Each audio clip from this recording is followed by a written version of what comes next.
Rise up, live joy your way. From emotional intelligence through cognitive distortions, certified life and wellness coach Kamini Wood is on a mission to help people see the magnificence of their own unique human spirit. Through these small bites of self-visualization and self-confidence, you can have healthy relationships, success in business and career, and live the life you want to live. Rise up, live joy your way. Hi there. Welcome to another episode of Rise Up, Live Joy Your Way. Whether it's morning, afternoon, or evening, thank you for taking some time to spend here with me. And today I want to talk about a challenging skill. I know that I have definitely been challenged by this, and it's the art of letting go. And this isn't about giving up hope or giving up in general. It's about finding the strength in releasing our tight grip on things that we can't control and embracing emotional resilience. So let me ask you this. Have you ever found yourself trying to manage every detail or every outcome of every moment? Or maybe you want to have the certainty of knowing how something's going to turn out.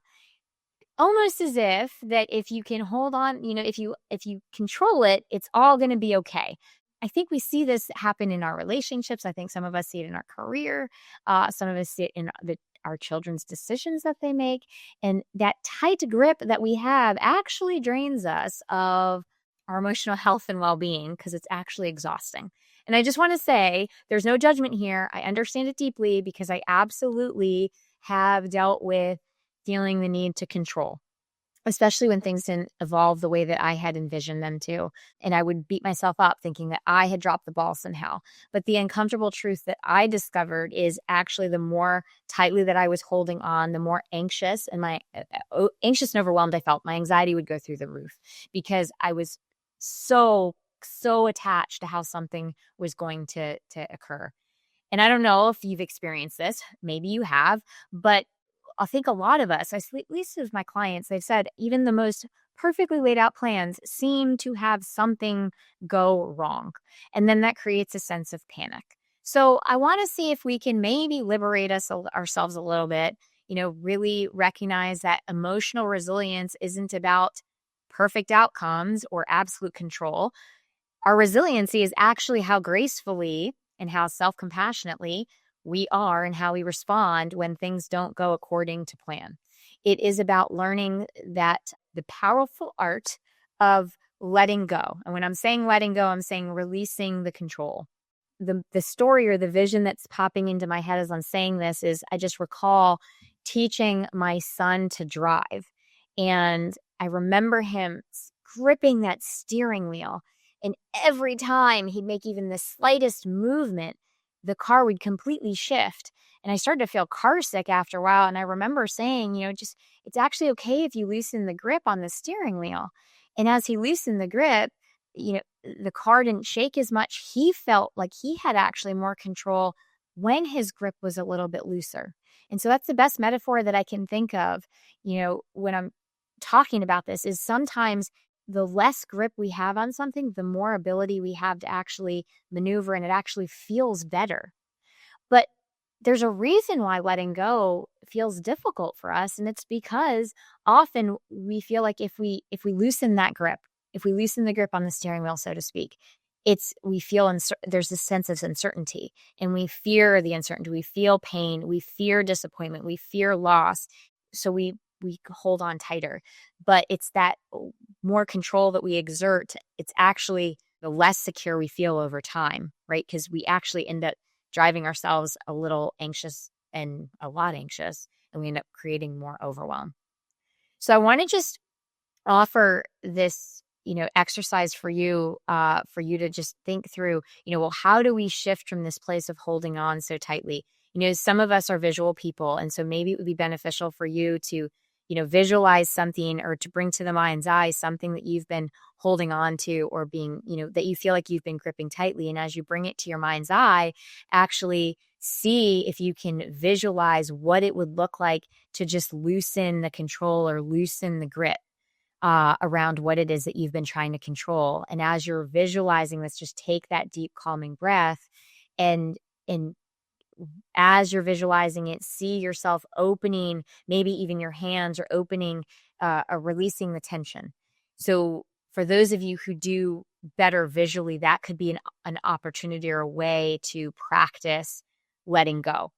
And if you do that, routinely, you visualize letting go routinely, what happens is you're building that muscle for you to consciously choose to release control or release the need to control something. Because as you're visualizing it, you're teaching your mind, you're building that muscle so that it becomes a mindset shift and you're able to create that sense of inner peace.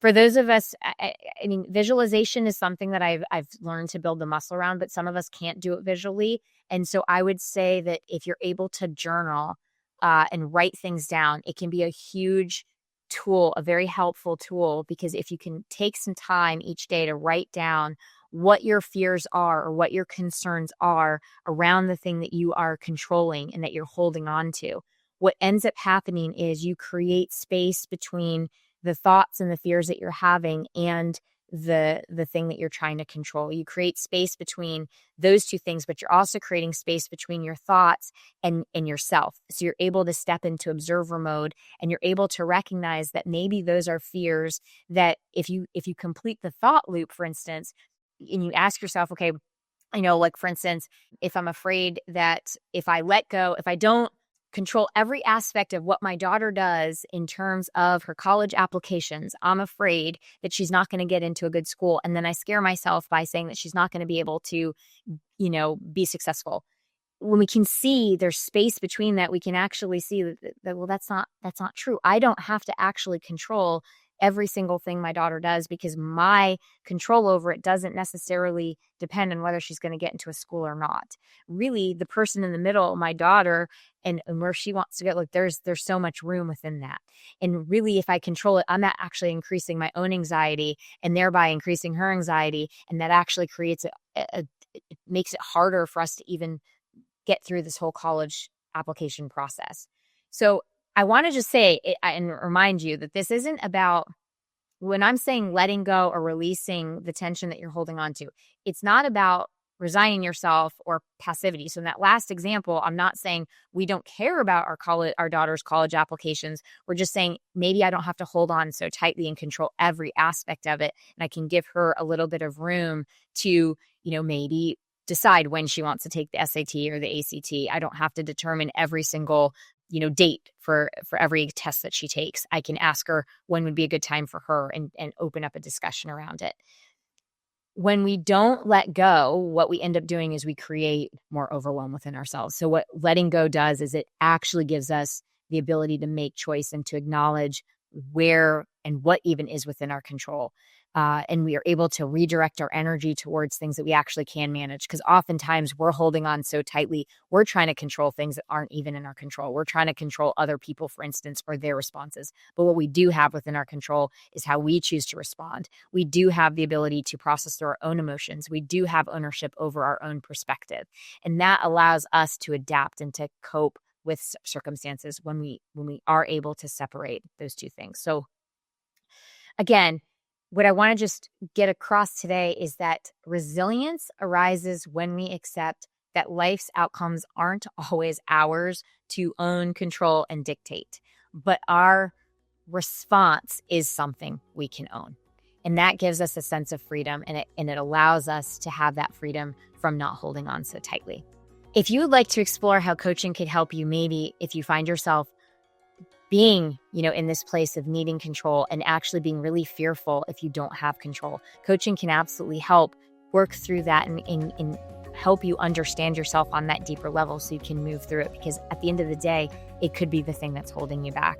If you would like to explore that, feel free to book a time with me anytime at coachwithkamini.com. And until next time, stay well.